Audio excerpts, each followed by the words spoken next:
नमस्ते दोस्तों, यो मेरे प्रिय छात्रों, हिंदी ज्ञान दर्शन चैनल में आप सभी का फिर से एक बार हार्दिक स्वागत है। आज के इस वीडियो में हिंदी व्याकरण में वर्तमान काल और इस वर्तमान काल के 3 उपभेद से संबंधित जानकारी आज प्राप्त करेंगे।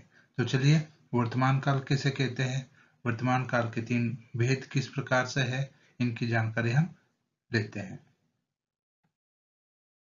तो चलिए बच्चों, आज हम वर्तमान काल से संबंधित जानकारी प्राप्त करेंगे।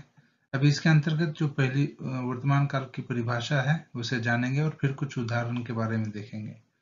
तो परिभाषा इस प्रकार है, जिस क्रिया से यह पता चले कि कार्य अभी हो रहा है या अभी पूर्ण हो गया है, उसे वर्तमान काल कहते हैं। अब इस वर्तमान काल के कुछ उदाहरण देखकर हम इसके 3 उपभेद कौन कौन से हैं वो देखते हैं। अभी पहला उदाहरण है, पिताजी अभी अभी आए हैं। यानी क्या, यहाँ पर यह वाक्य पूर्ण हुआ, यानी वर्तमान काल में एक वाक्य पूर्ण हो चुका है। दूसरा उदाहरण देखते हैं, प्रसाद पढ़ रहा है। अभी इस वाक्य में पढ़ने की क्रिया अभी जारी है, समाप्त नहीं हुई है, तो यह क्रिया जो है अभी वर्तमान में चल रही है, तो इसलिए यह अपूर्ण वर्तमान काल रहेगा। तो अभी वर्तमान काल के मुख्यतः 3 उपभेद होते हैं। उसमें से पहला उपभेद रहेगा सामान्य वर्तमान काल, दूसरा अपूर्ण वर्तमान काल और तीसरा पूर्ण वर्तमान काल। तो अभी इन तीनों कालों के बारे में हम जानकारी प्राप्त करेंगे हैं। तो चलिए बच्चों, सबसे पहले हम सामान्य वर्तमान काल की जानकारी प्राप्त कर लेते हैं। किसी कार्य का वर्तमान समय में सामान्य रूप से संपन्न होना तथा वर्तमान की क्रिया में यह पता नहीं चलता है कि क्रिया पूर्ण हो गई है या अपूर्ण रही है, उसे ही सामान्य वर्तमान काल कहते हैं। अभी इस परिभाषा को समझने की बहुत आवश्यकता है। देखिएगा, किसी भी कार्य का, कोई भी कार्य रहने दीजिए, उस कार्य का वर्तमान समय में सामान्य रूप से संपन्न होने का जहां पर बोध होता है, वही सामान्य वर्तमान काल कहलाता है। और उसी के साथ साथ हम एक अलग तरह से भी पहचान सकते हैं कि जो भी वर्तमान काल की जो क्रिया है, उससे ये पता नहीं चलता है कि क्रिया पूर्ण हो गई है या अपूर्ण रही है, तो उस समय हम निश्चित रूप से कह सकते हैं कि वह सामान्य वर्तमान काल की क्रिया है। तो अभी सामान्य वर्तमान काल की क्रिया में जो है एक नियम अच्छे से याद रखना है कि क्या, कि यहाँ पर कोई भी सामान्य वर्तमान काल की जो क्रिया है, उससे ये पता नहीं चलता है कि क्रिया पूर्ण हो गई है या अपूर्ण है, तो उसे ही हम सामान्य वर्तमान काल कहते हैं। तो चलिए कुछ उदाहरण अभी हम देखते हैं। अब जैसे मोहन दिल्ली जाता है, अभी इस वाक्य से ना तो वाक्य पूर्ण होने की जो है यहाँ पर बात कही गई है और ना ही अपूर्ण की बात की गई है। तो यहाँ पर जो है सामान्य जो है यहाँ पर इस वाक्य का बोध हो रहा है। दूसरा वाक्य देखते हैं, अंजलि अखबार पढ़ती है। इस वाक्य में भी सामान्य बोध ही जो है यहाँ पर हो रहा है। तीसरे इसमें भी सभी लोग अपने अपने घर जाते हैं। तो ये तीनों वाक्य जो है, इन तीनों वाक्यों में जो वर्तमान का जो समय है, ये सामान्य रूप से संपन्न हो रहा है, तो इसलिए ये तीनों वाक्य जो है सामान्य वर्तमान काल के। तो बच्चों, अभी इन तीनों वाक्यों को पहचानना कैसे है, तो सबसे आसान तरीका यह है कि सामान्य वर्तमान काल के क्रिया के अंत में जो मूल क्रिया होती है, उस मूल क्रिया के अंत में ता, ती, ते यह प्रत्यय लगा रहता है और क्रिया के आगे है, हु, हो लगाया जाता है, तब निश्चित रूप से वह सामान्य वर्तमान काल कहलाता है। अभी हम वर्तमान काल का जो 2 नंबर का जो उपभेद है उसे देखेंगे, अपूर्ण वर्तमान काल।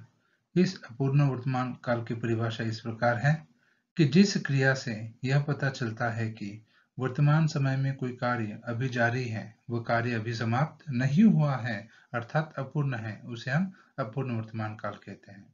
तो बच्चों, इस अपूर्ण वर्तमान काल को जो है अच्छे से याद रखना है कि जो भी कोई क्रिया होगी, उस क्रिया से ये पता चलता है कि वर्तमान समय में कोई भी कार्य अभी जारी है या फिर वो कार्य अभी समाप्त नहीं हुआ है, अर्थात अपूर्ण है, तो उसे ही हम वर्तमान काल कहते हैं। तो चलिए अभी पूर्ण वर्तमान काल के कुछ उदाहरण अभी हम देखते हैं। जैसे मोहन दिल्ली जा रहा है। अभी इस वाक्य में मोहन को दिल्ली जाने की जो क्रिया है यह अभी जारी है, समाप्त नहीं हुई है और ना ही यहाँ पर ये सामान्य बोध कर रही है। तो इसलिए मोहन दिल्ली जा रहा है यानी उसके जाने की क्रिया भी जारी है, समाप्त नहीं हुई है। तो इसलिए यह वाक्य अपूर्ण वर्तमान काल का कहलाएगा। अंजलि अखबार पढ़ रही है यानी अंजलि की अखबार पढ़ने की क्रिया भी जारी है, तो यह एक वाक्य अपूर्ण वर्तमान काल का कहलाएगा। सभी लोग अपने अपने घर जा रहे हैं, तो अभी लोगों को अपने घर जाने की जो क्रिया है यहाँ पर अभी जारी है, समाप्त नहीं हुई है और ना ही यहाँ पर सामान्य बोध हो रहा है। तो अभी ये तीनों वाक्य जो है अपूर्ण वर्तमान काल के वाक्य है। तो अभी पहचानना कैसे है कि अपूर्ण वर्तमान काल के वाक्य है बोलकर? तो चलिए, तो विशेष जानकारी के तौर पर हम देख लेते हैं। अपूर्ण वर्तमान काल के वाक्य में मूल क्रिया के आगे जो भी मूल क्रिया होगी उस मूल क्रिया के आगे रहा है, रही है, रही हैं, रहे हैं, रहा हूं और रही हूं या रहे हो ऐसा लगाया जाता है। तब उस समय निश्चित रूप से आपको समझ में आ जाएगा कि यह अपूर्ण वर्तमान काल है। जो भी मूल क्रिया होती है, अब जैसे मोहन दिल्ली जा रहा है, तो मूल क्रिया जा है, इस जा क्रिया के आगे रहा आया है, रहा है, तो इस वजह से यहाँ पर यह अपूर्ण वर्तमान काल है। यानी क्या कि मोहन को दिल्ली जाने की जो क्रिया है मोहन की, तो वह भी जारी है, समाप्त नहीं हुई है। तो इसलिए यह तीनों वाक्य जो है यहाँ पर अपूर्ण वर्तमान काल के कहलाएंगे। तो चलिए अभी हम पूर्ण वर्तमान काल देखते हैं। पूर्ण वर्तमान काल जो है उसकी परिभाषा देखते हैं।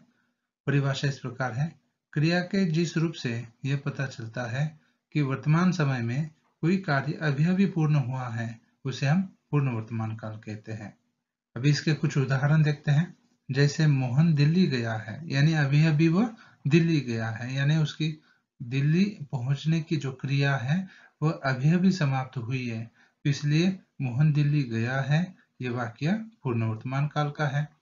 अंजलि ने अखबार पढ़ा है यानी अंजलि के अखबार पढ़ने की क्रिया जो है अभी अभी समाप्त हुई है वर्तमान में, तो इसलिए अंजलि ने अखबार पढ़ा है यह भी वर्तमान का पूर्ण वर्तमान काल का वाक्य रहेगा। और सभी लोग अपने अपने घर गए हैं, तो अभी यह 3 नंबर का वाक्य भी पूर्ण वर्तमान काल का वाक्य कहलाएगा। क्यों? क्योंकि सभी लोगों को अपने अपने घर पहुंचने की जो स्थिति थी वो पूर्ण हो चुकी है, जो कार्य था वो पूर्ण हो चुका है। तो ये तीनों भी वाक्य जो है यहाँ पर पूर्ण वर्तमान काल के हैं।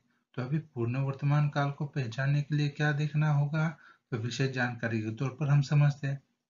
पूर्ण वर्तमान काल के वाक्य में क्रिया के अंत में जो भी मूल क्रिया होगी उस मूल क्रिया के अंत में आ, ई, ये, या प्रत्यय लगा रहता है और उसके आगे है, हो लगाया जाता है, तो वह निश्चित रूप से यहाँ पर पूर्ण वर्तमान काल कहलाता है।